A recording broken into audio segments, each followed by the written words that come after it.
I guess, I guess we can start. I give you turn to speak. So, yeah.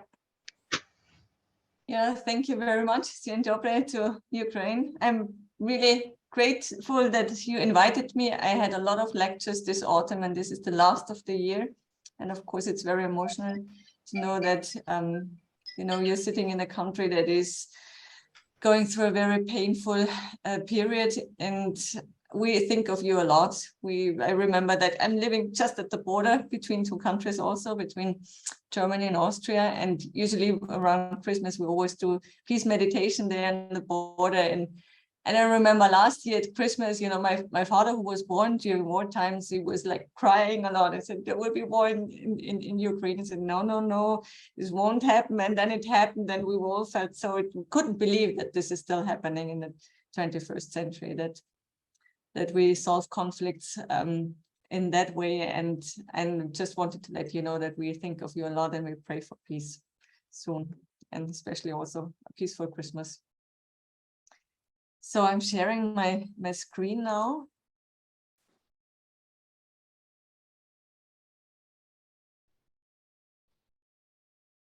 Yeah, architecture to me is a tool to improve lives, first of all. And of course, the opposite is true as well with architecture, because we're built with lots of materials that need lots of CO2 and also cost a lot of things, a lot of money. And also know we can destroy social justice, and we can also destroy our planet's resources and our planet's health. But I'm a stubborn idealist. I really believe that architecture and urbanism can do better than at the moment, and we can build up structures at the same time, build up communities. We can heal, we can foster cultural diversity, and we can also really contribute to a healthy planet.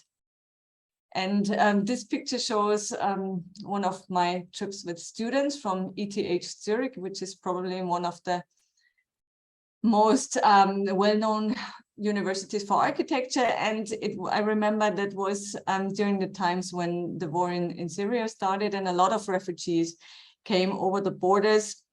So we let the students choose the subject, what they wanted to design for the semester. And I was sure, like at least half of them would choose a topic about, housing for refugees and so on. But none of them did. And I was really angry. So how is it possible to get the Swiss out of the comfort zone here? And then we were in the mountains in Austria. It was the end of October, so it was really cold. As you can see in the picture, it was even at 3 o'clock in the afternoon. There was still the frost on the ground. And then I surprised them with the fact that I had not booked any hut or any sort of accommodation for the night, and that it's the challenge now to build a shelter, at least for a night, with whatever could be found on the grounds. Because I thought, it's important to understand what our profession is about, about really shelter and about the real basic needs, also not just making some chic, nice restaurant or artist studios.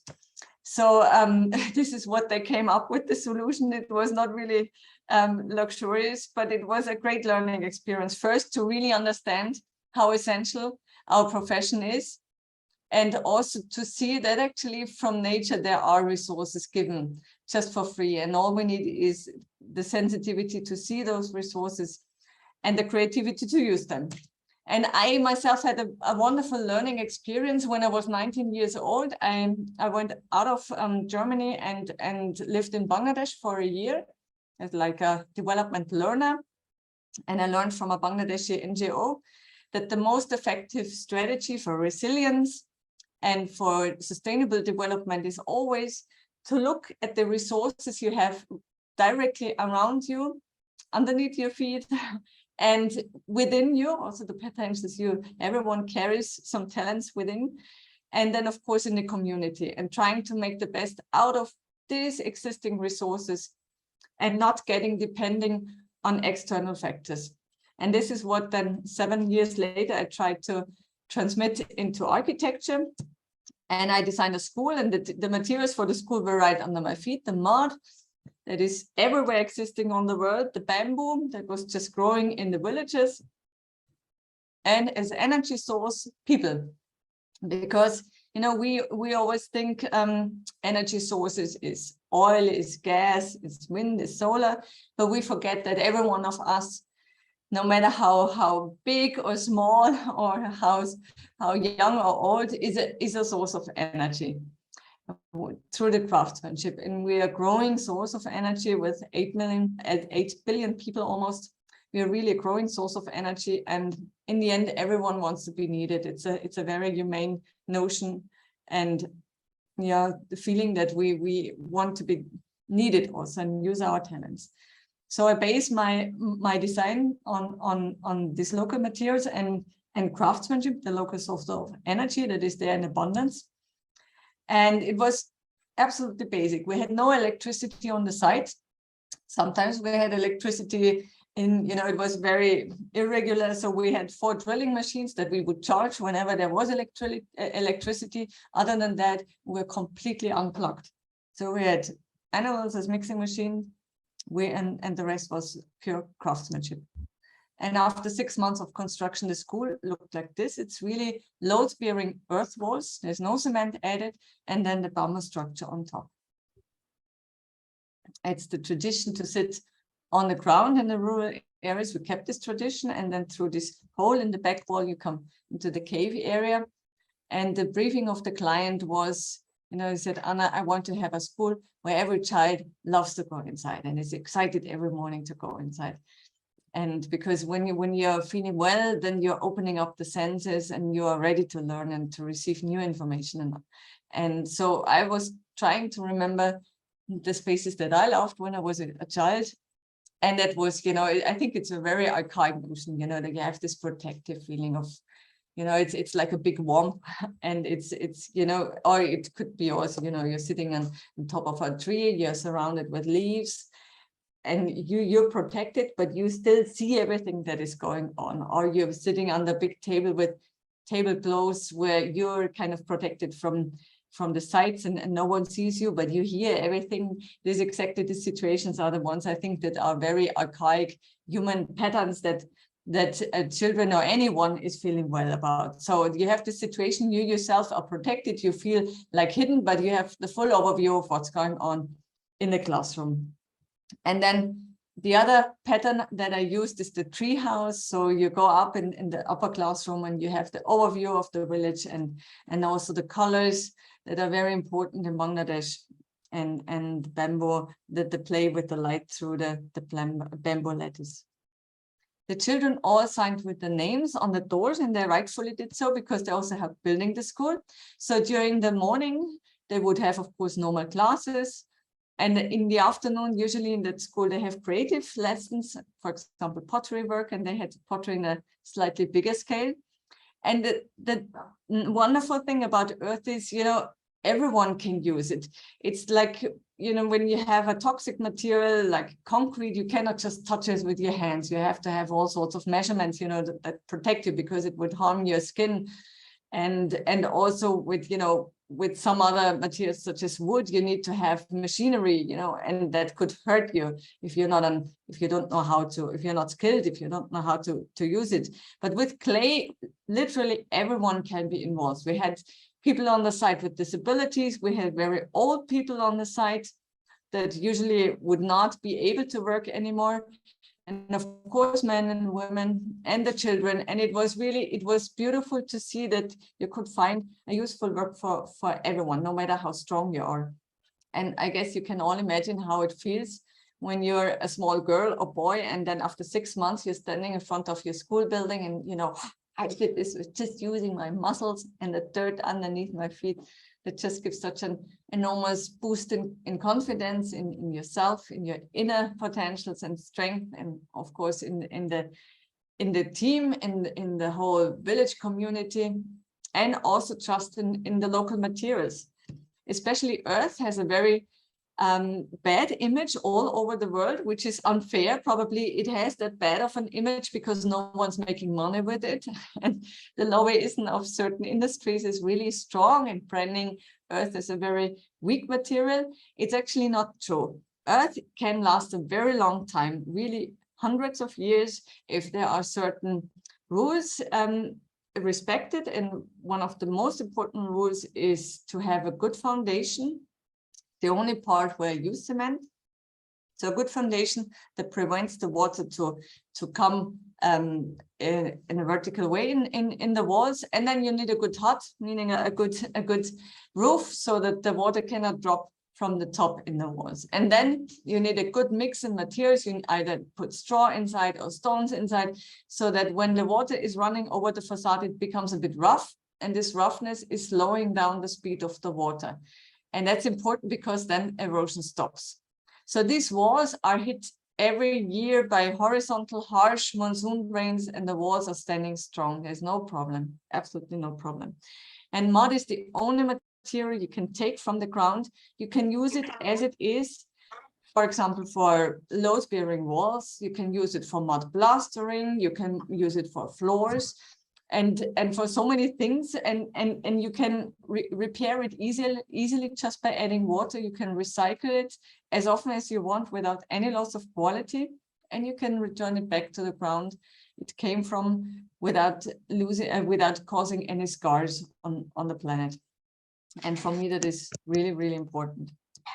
And when it comes to economics, it was also beautiful to experience, because I was of course living also with the people there, and every evening the workers got their share of building budget, so their small salary every day.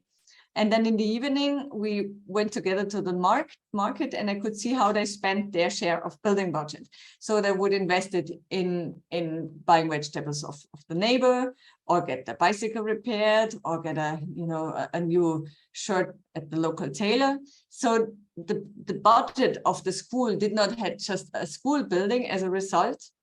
It at the same time was a catalyst for local development. And that was really, really important, because if I had built the school with steel and concrete, this money would have been lost for the people, would have been exported again. And I saw that a lot, I have to say, in Haiti, for example, after the reconstruction after the earthquake, a lot of money, of this aid money was just immediately flowing back to the countries that donated it, because, the cement got bought then in the US, or the steel or whatever. So the money actually went back, but it would have been so much better to have it there in the country, and just being reinvested in the local economy and the local people, because then you have a double effect. You have the infrastructure, and at the same time, you also support the local economy.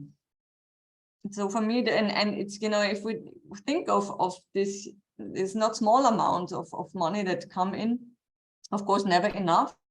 But still, if we sum up all this money that comes in, if it could have a double effect, would be, of course, much better if it just, gets exported again. So for me, when it comes to economics, it's always the most important question is who gets the profit. So whenever I'm choosing a material, I'm asking this, who gets the profit? And I want to make sure that the money really stays with people who really need it, and not just making some rich people even more rich. I built several buildings in that village in Rutepur, where I also lived when I was 19 years old. And this is a center for people with disabilities. And normally in the beginning, I made always very rectangular, straight boxes as buildings. It was important to show also that you can build a precise and exact architecture, even with just the dirt, with just clay, with mud. But with this building, because it's for people with disabilities, I wanted to break it out of the mold, to say, hey, it's beautiful that we as human beings, we are all different, and we're not all just following the normal pattern, but there are people that are different, and this diversity is something to celebrate, and that is beautiful. So this is the reason why this building is dancing and curves. This is the elevation. And when you see the building, and when you approach it, you see the first thing is a ramp, and it winds up all around the building. And of course, it was the first пандус, і люди, вони питали, а чому тут пандус, що це взагалі? Тому що в цьому регіоні це взагалі перший пандус був. І тоді ми починали, коли хтось ставив це питання, ми починали розмову про інклюзивність, і тому дуже класно, коли Архітектура, вона це концепції дозволяє донести і розповсюдити і дозволити, щоб люди з різних меншин також були залучені. І це те на першому поверсі такі кімнати для терапії, реабілітації. Тут також ви бачите ці печери, схожі на як у школі. І, як правило, коли треба розробляти м'язи, то є якісь обладнання, треба йти вверх-вниз, ходити люди мусять, щоб робити ці вправи. А тут, в цьому випадку, їм треба було насправді попрацювати для того, щоб проповзти там по цьому приміщенні, і тоді автоматично відбувається це фізичне навантаження, і також є така дуже цікава атмосфера в цих печерах, як ви бачите. От як іде вхід з рампи, і тут є приміщення для працівників текстильної промисловості. Ви знаєте, мабуть, що в Бангладеші багато текстильної промисловості, часто на фабриках не дуже хороші, не дуже гуманні умови праці, і ми хотіли зробити так, щоб люди могли працювати у своїх громадах, в селищах, щоб вони не були змушені їхати кудись у міста, щоб працювати на цих фабриках. І що ми тут зробили? Ми використовували вже використаний одяг, тобто це одяг, який був у використанні. І у них ми робили такі цікаві рішення, все тут унікальні, не кожен виріб, і таким чином, оскільки використані матеріали використовуються, то тут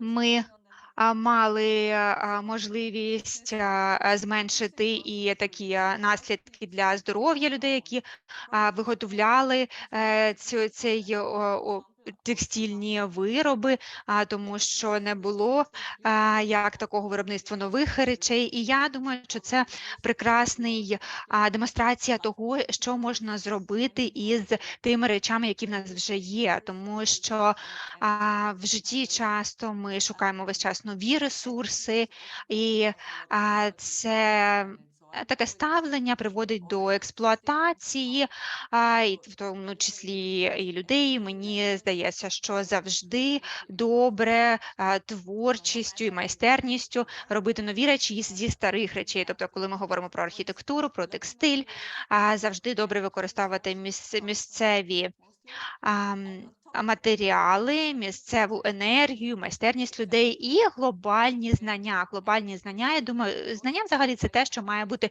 доступним завжди, як і зараз. Ми сидимо всі в різних країнах, і у всіх є доступ до інформації.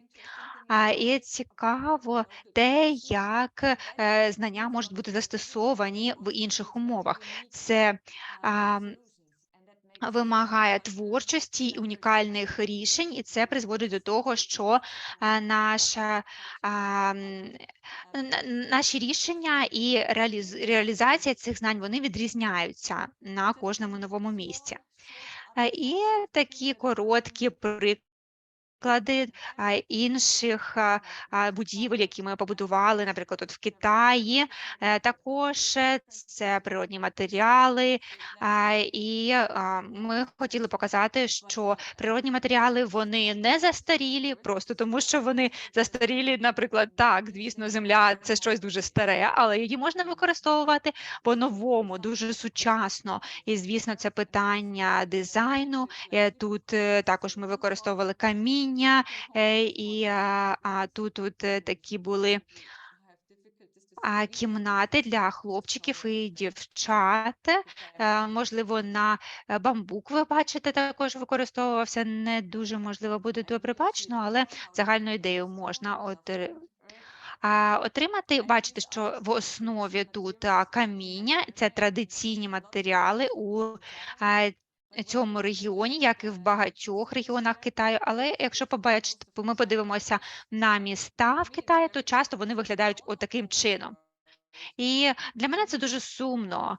Взагалі в різних країнах світу я завжди ціную, коли роблять будівлі з каміння, з землі, з дерева, і це тренд, це відбувається скрізь по всьому світу, і тому що насправді це те, що зараз відбувається в усьому світі, це війна за наш клімат, і ми маємо цю війну також виграти. І якщо подумати, скільки енергії потрібно для того, щоб будувати ці будівлі, потім підтримувати ці структури, ці будівлі, тому що потрібно опалювати ці будівлі, потрібно кондиціонування для того, щоб там не було занадто спекотно. І треба багато дуже енергії, багато для цього коштів, і треба міняти підходи, міняти ресурси, щоб також змінювати наші потреби в електроенергії в усьому світі. Тому, якщо можна подумати, що це можна використовувати ці матеріали в селищах, то і в містах можна використовувати. Наприклад, якщо 500 років тому це можна було в Ємені побудувати, то і зараз можна це зробити. І у нас зараз так багато технологій, яких є. І подивіться на те, як відрізняються ці фотографії. Я думаю, що особисто, от я уявляю, де би я хотіла жити, якими вулицями я хотіла би ходити, то, звісно, це другий приклад. Тобто набагато більше світла, набагато приємніше, і якість життя, звісно, набагато буде вище у таких будівлях з природних матеріалів. І я мала їхати в Ємен, потім почався також конфлікт, і я чула, що багато людей, вони хотіли переїжджати до цих будівель, які були давно вже побудовані, тому що там зараз більш зручно жити. І питання того, як це можна в цей контекст вписати, і зараз ми працюємо над цим проєктом, де також ви бачите ці структури для офісні будівлі, і конференц-зали, багато організацій там працюють, які працюють з питаннями сталості і екології, і, звісно, тут не можна вже застосовувати там багнюку і залучати там буйволів для того, щоб це робити. Тут уже більше технологій ми застосовуємо, що мій колега робить. Він збирає матеріали різні, коли, наприклад, будується фундамент для будівлі, для паркінгу, для якихось каналів, для метро, то тоді багато землі її викопують, і треба навіть платити будівельникам для того, щоб утилізувати цю землю, і можна використовувати цю землю. Він привозить її на фабрику і створює таку природну суміш з глиною, з камінням, не додається при цьому цемент, і потім це обладнання є, яке автоматично наносить цю суміш, і такі створюють великі стіни, і потім такі компоненти стіни, їх компонують, вони досить можуть бути такими важкими, кілька тонн, і за допомогою обладнання можна їх встановлювати один на інший. І це, звісно, просто такий матеріал, який не збиралися використовувати, для того, щоб будувати нові будівлі, можна дуже гарно використовувати це все. І ви бачите, що є дуже прості матеріали і обладнання, які використовуються для монтажу. Якість, власне, така сама, якщо люди просто руками щось роблять, і не потрібно завжди стільки електроенергії для того, щоб забезпечити процес монтажа. І ось яким чином це все буде виглядати, коли проєкт буде закінчений наприкінці наступного року, і ви бачите, як виглядають ці блоки, зроблені з землі, і як вони вже виглядають на сайті будівельному, на будівельному майданчику, коли вони встановлені один на інший. І ми бачимо, яким чином можна їх використовувати, і можна там орнамент також додавати.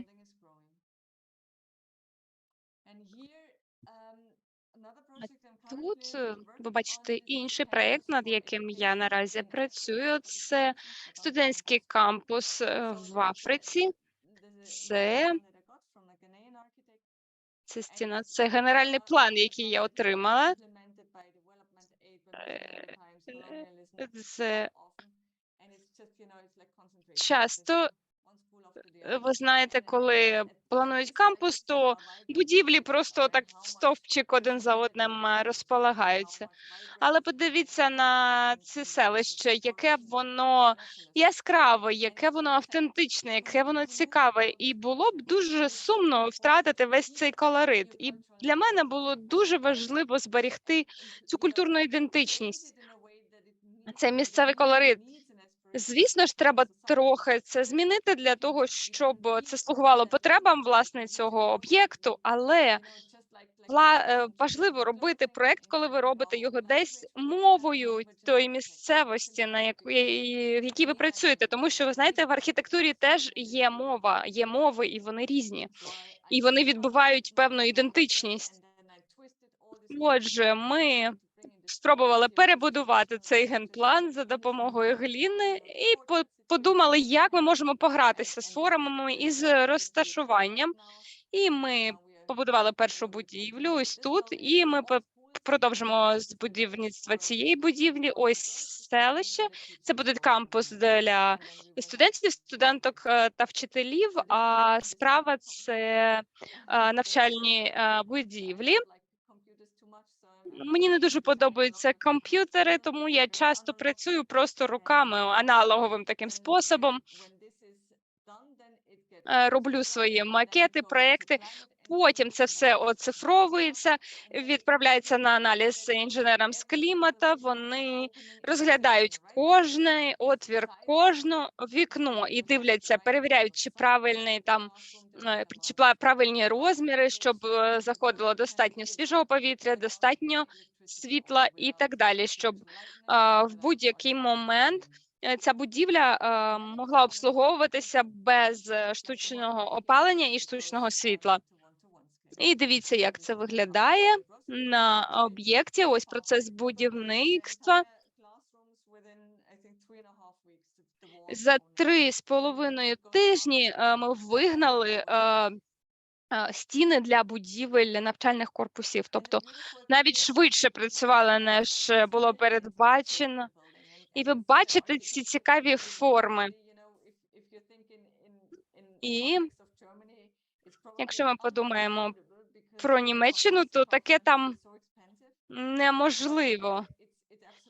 Тому що для нас будувати з таких матеріалів було б дуже дорого. Але в Африці це все поряд, це все під руками. І дійсно от такий ручний труд використовувати в Німеччині, це було б дуже дорого. А там були люди на місцях, вони були зацікавлені. І ви бачите, що кожне віконце, кожен отвір зроблений різних форм, і це все виліплено руками, можна сказати. Люди пестили руками цю будівлю.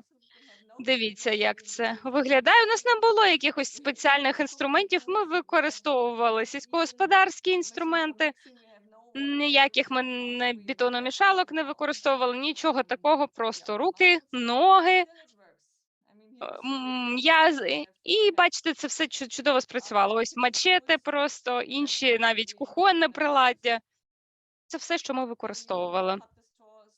Ось тут товчуть солому для того, щоб її товчуть для того, щоб коли вона домішується до ґрунту, щоб не було тріщин. Коли вона подрібнена, це допомагає запобігти утворенню тріщин. Ви бачите, жінки багато працювали, і діти з задоволенням працювали, коли в них не було уроків. І вони були дуже раді повзитися в цій багнюці. І діти люблять таке, руки в багнюці, ноги в багнюці, і всі, абсолютно всі в спільноті залучені, і це дуже згуртовує спільноту, це народжує командний дух і дає впевненість в своїх силах. І бачите, це ґрунт, це червоний колір, тому що в кожній країні, в кожній місцевості земля має свій колір. І тут вона така помаранчево-червона.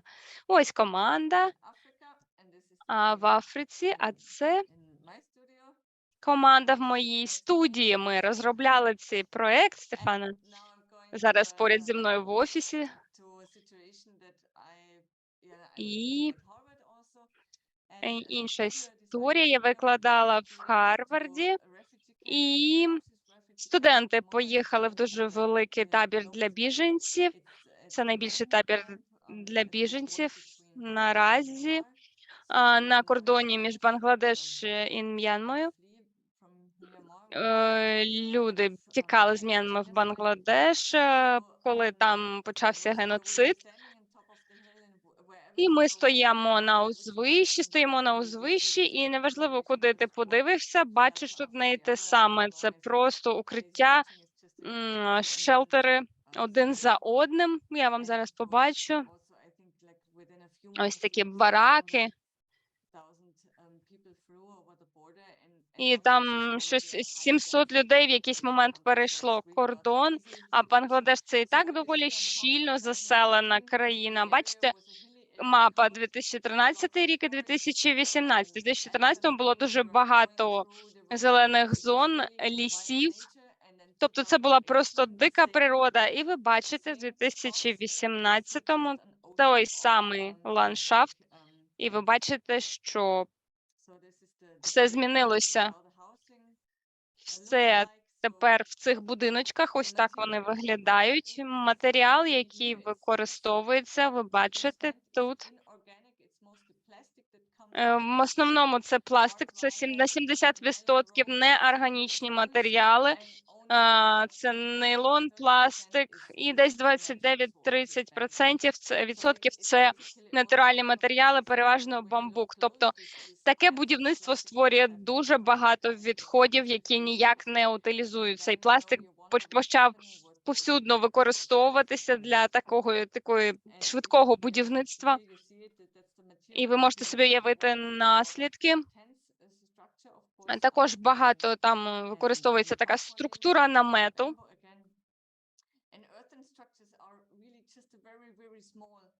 І дуже небагато будівель побудовані на основі матеріалів з землі, з ґрунту, з багнюці. Тому що, дивіться, люди сидять на власне будівельному матеріалі. Це земля. Будівельний матеріал у вас просто під ногами. І ви знаєте, що це доволі спекотна місцевість. Пластик розжарюється, починає погано пахнути, і це погано впливає на клімат, погано впливає на комфорт, на температуру в цих приміщеннях. І ці конструкції насправді не дуже міцні і не дуже тривкі. Люди починають самі будувати будинки, але цього поки доволі мало, тому що люди не знають, як це правильно робити. Що вам потрібно? Матеріал, земля, ґрунт, багнюка – це є повсюди. І люди. І третє – це інформація. Як робити? Навички.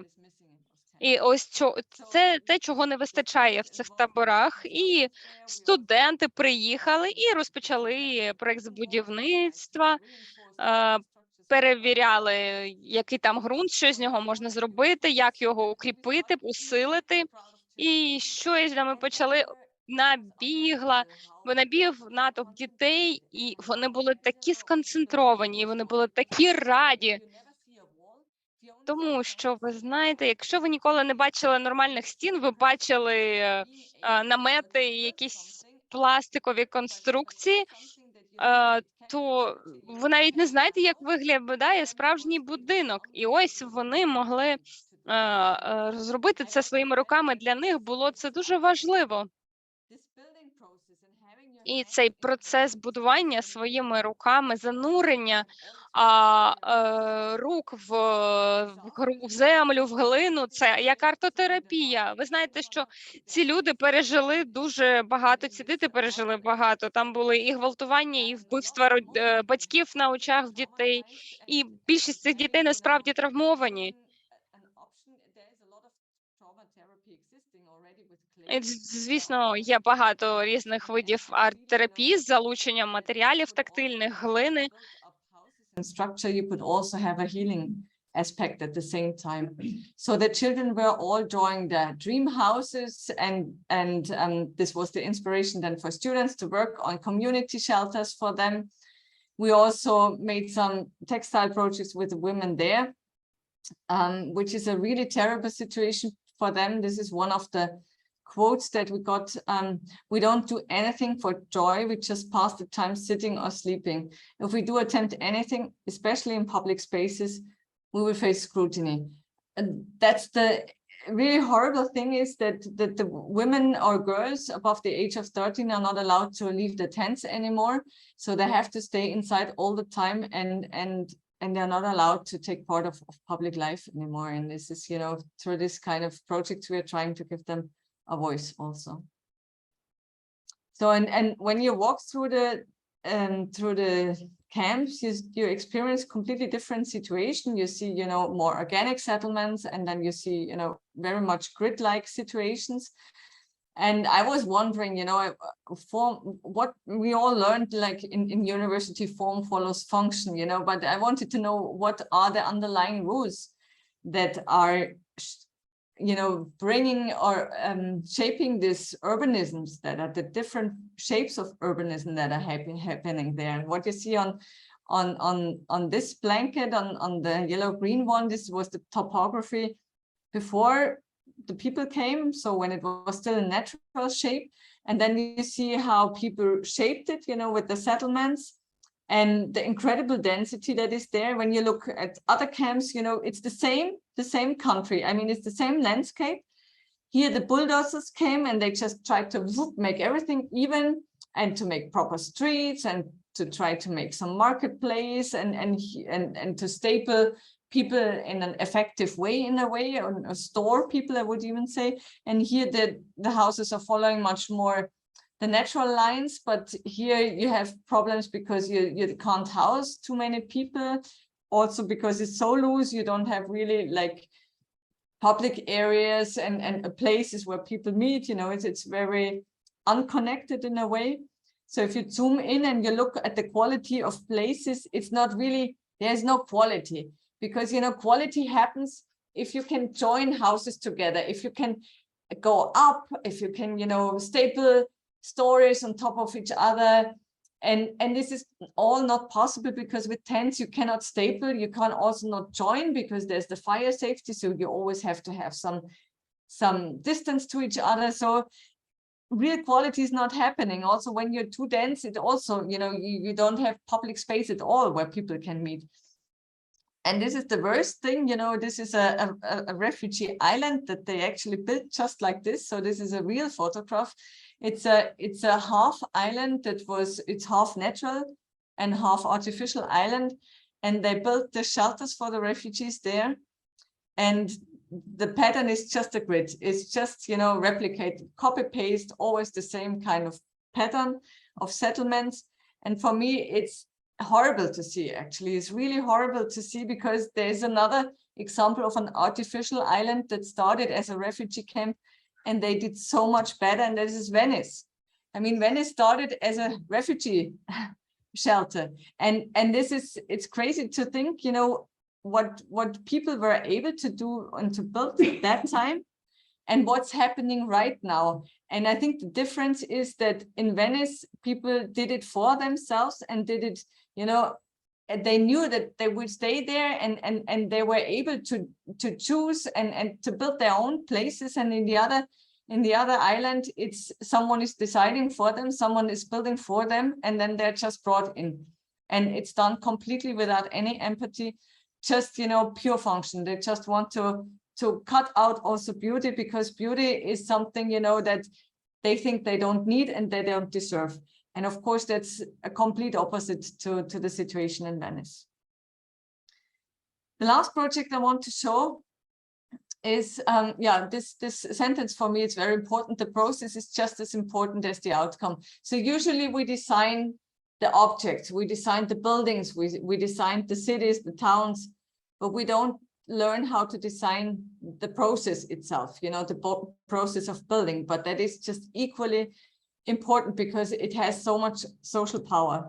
So this is a project within this building, within the Cathedral of Worms. The cathedral is 1,000-year old, and it always had just a temporary altar after the Second Council of the Vatican, because it has a very famous interior of a famous Baroque architect, of Balthasar Naumann, and every priest was, every generation of priests was afraid to take the wrong decision, because it's a very famous interior. So, but for the 1,000th birthday for the church, the community said, now we need a real solution, not just a temporary wooden table there. And then they made an architecture competition, and in the final round there was a beautifully shaped object or altar out of steel. And Martin Rauch, my colleague with whom I did the competition, and me, we said, we're not coming with the ready-made object, we just come with the tools, and then we use the local materials, and we used, and the community gets together and we start ramming. And this is what we did.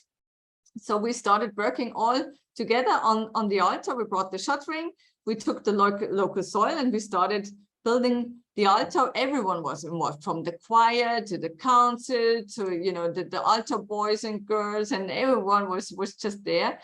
And the concept was also to bring in historic elements from the towns, or from the Roman Empire. The stone was from the Roman Empire, so it was inlaid, and then it was on the radio, and then people started to bring the personal objects. So you had, you know, a necklace of the grandmother, or an important letter, or, you know, the best wine of the region, important newspaper articles of the community. So a lot of personal things went inside of this structure. The children came every day. First we had a hard time to convince them to come once, you know, to see the site, and they decided to bring pink glitter in. The priest was not very happy about this choice to have a pink glittering altar in the end, but it did not really glitter in pink. But the kids came every day after the first time, because they wanted to see how the altar was growing. They were stomping the clay with their feet and singing. And then the priest was also really active in the process. He was really afraid in taking the wrong decision, choosing the wrong altar and the wrong project. But then he found, since he's a man of belief, he consulted the Bible, and in the Bible, there is written, in the part where Moses gets the 10 commandments, it is also written a statement saying, you know, build an altar out of clay, out of earth. And when he kind of read this part, he was very excited and really working hard on the altar. And again, we had all sorts of people from completely different cultural backgrounds and ages and personal histories working on this structure. And this is how the altar looks in the end. And for me, this is a very symbolic picture, you know, with all the gold in the background. It's like, at least in Germany, you can say we are not lacking of materials, but we are lacking of good relationships. And this is what architecture can also really do. The building process can really also provide is you know, you build up a structure, and at the same time you build up a community feeling. and this feeling, you know, of sharing one aim together and working together to reach that aim is something that is really important. And when we see our old towns, they have all built, we're all built in that way. You know, we're helping each other to build their homes. We're coming together to build a church or a school or a hospital and so on. This is not happening anymore. And this is also a big loss for our society, because, you know, this building together is really building up a lot of good relationships and a lot of trust and also self-confidence in a way, and that is highly needed in our society. Yeah, again, the question form follows what? Form follows function clearly is outdated. Our situation and challenges are so much more complex with the climate change, with the social conflicts, with the social injustice that we are having. And certainly you have a very special situation with reconstructing your country, and I hope you're not just focusing on function, because we would leave out something that is highly important, and that is beauty. And why I think beauty is important is because I believe that beauty is a formal expression of love, and this is what we need, what we all need, what every human being needs this. And also, if we do things out of love towards other people, towards the planet, we also naturally do it sustainably. And so my wish is that we exchange this form follows function into form follows love. Thank you. Yeah, and thank you so much for such interesting lecture. I'm very delightful that you are accepted our invitation to be one of the speaker of our courses. So I think that the information that you provided is rather interesting, and it's shows the possibility of combination modern architecture and how to combine it with ecological approach. Yeah, based on your projects that you created. So. Yeah, I think that we have not some, but 10 minutes for questions from the audience. So, друзі, якщо у вас є питання, і я сподіваюся, вони є, ви можете ставити їх, задаючи в чаті або піднімаючи руку, як зробив це Олег. Олег, чи ви хочете задати питання? Дякую, ні, я поаплодував лише поки що. Ага, все, зрозуміло. Добре. Окей, так, тому, можливо, пару хвилиночок потрібно для того, щоб подумати над питаннями, і тоді можете в будь-якій формі задавати. Ви можете задавати і українською, в нас є перекладачі, Яна, Аня, які можуть перекласти на англійську мову, щоб було зрозуміло. Нашій лекторці Ані.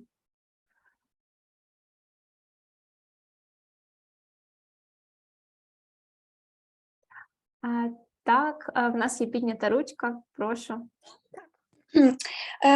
As we have there are in our country, I want to ask what if wait a moment, I need to put my thoughts together. I want to ask, is it a good change to add in our architecture's designs a new kind of room? Like in Israel, we have a mamad room, which is safety room. The room walls of which walls are made of constructed reinforced concrete. Like that kind of room, like are very safe because if something will erupt near it, this kind of room will still stay. And everyone has like dinner rooms, bedrooms. Why not we add to these plans like safety room? Because it won't cost so much, but it can save a lot of lives, because like if not even war, there are different situations when it's important to have that room that won't be destroyed by something like a gas. Вибух. Я не знаю, як це перекласти. I think I understood. Thank you for this question. I remember that my colleague once was asked to build an embassy building for Germany, I think in Georgia. And they made, of course, bullet tests, because an embassy building has a lot of strict rules when it comes to attacks also. And it was interesting because they did the tests in Germany, and they couldn't believe it, because they it went out so well. It was so strong. It's like, because the bullets they have this kind of explosive material inside, so when they hit a very hard surface, then they kind of explode, and then the real damage is happening. And with the mud walls, they just the bullets went in, and it would get swallowed, and because it was softer, they didn't explode.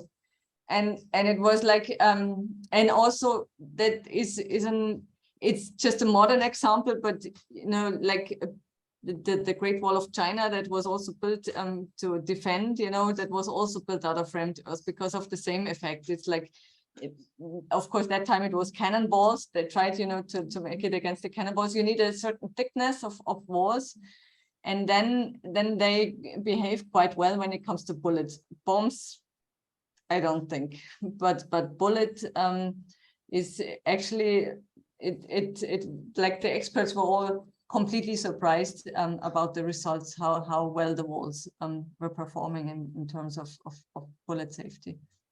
Like our basements aren't also won't save us from won't also save us from bombs, but from that wave of energy that comes from the bomb, it can be very useful. Like maybe like that kind of rooms.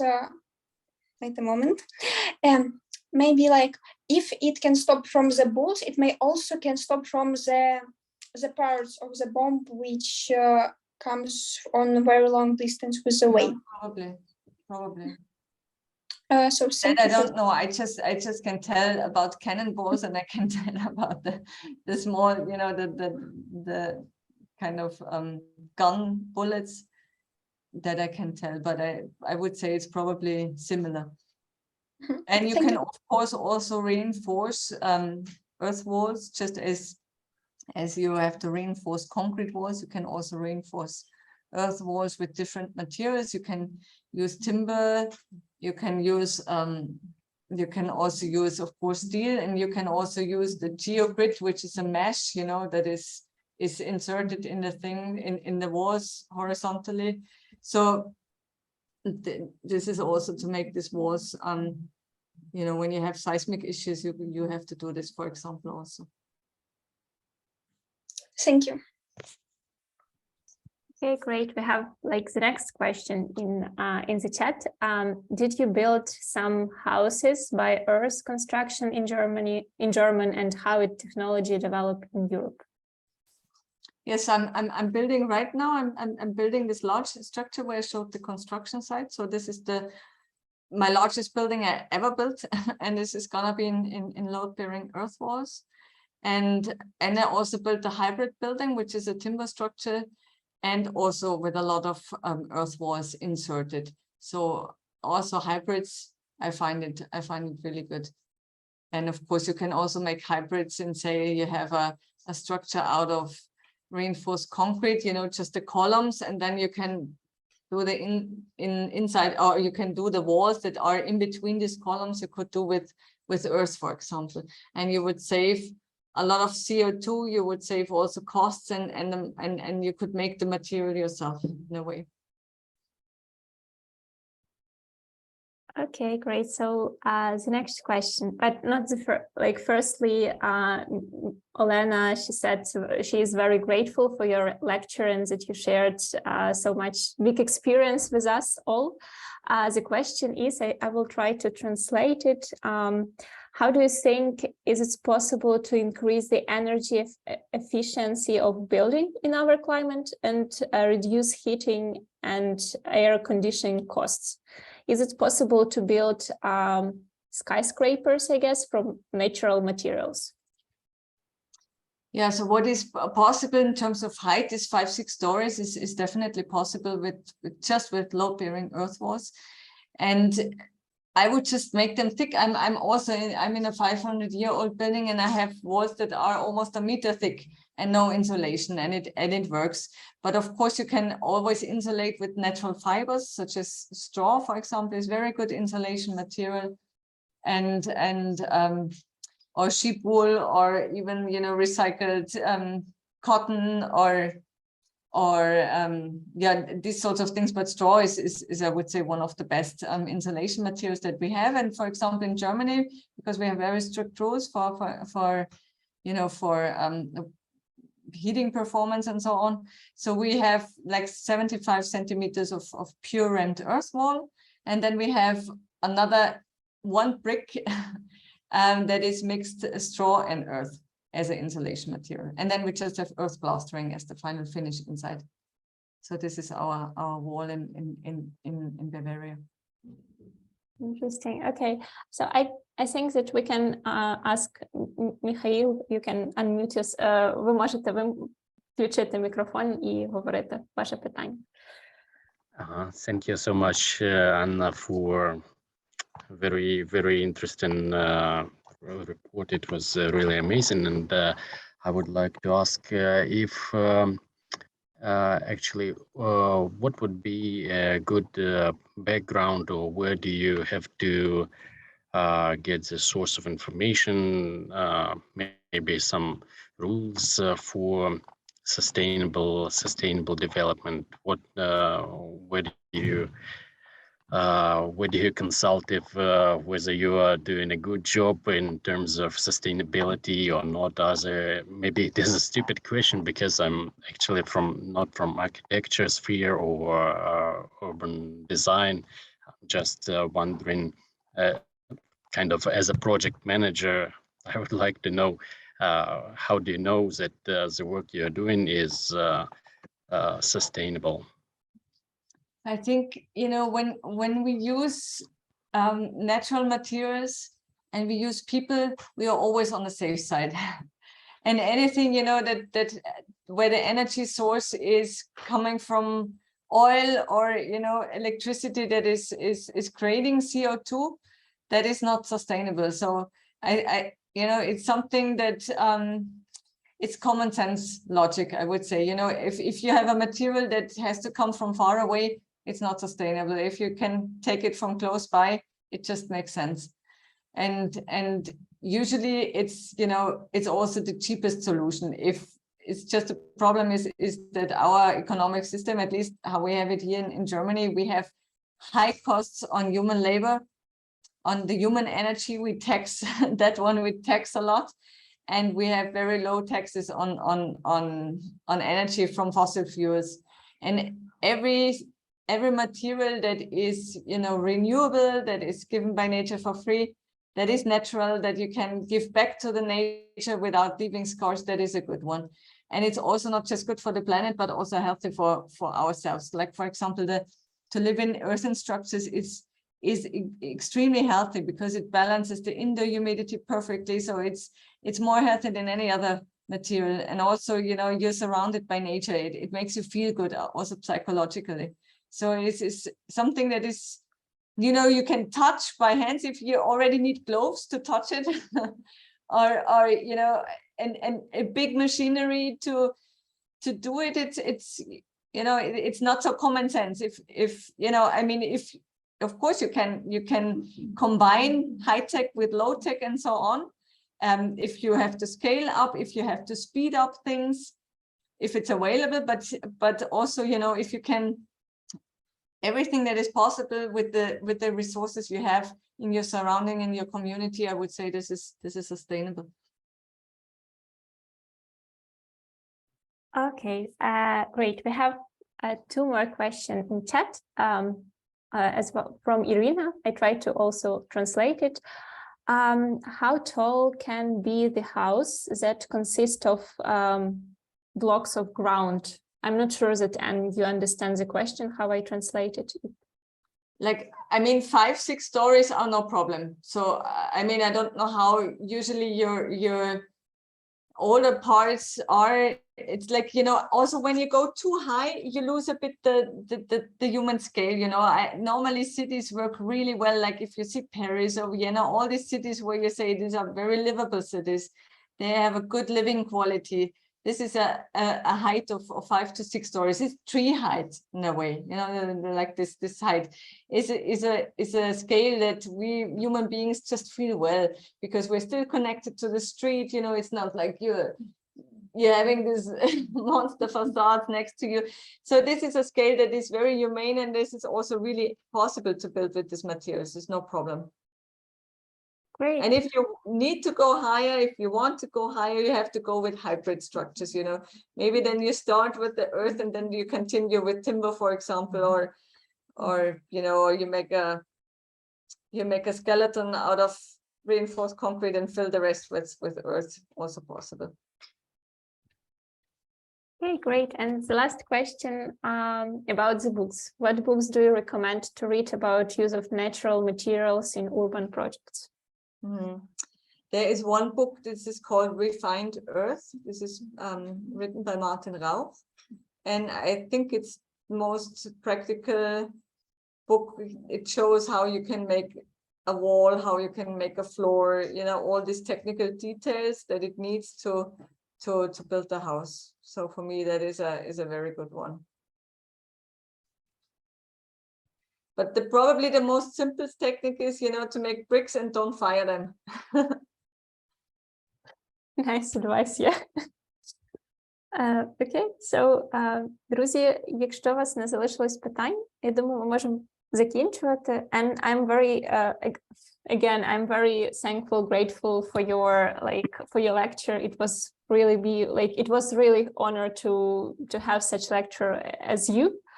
Thank you.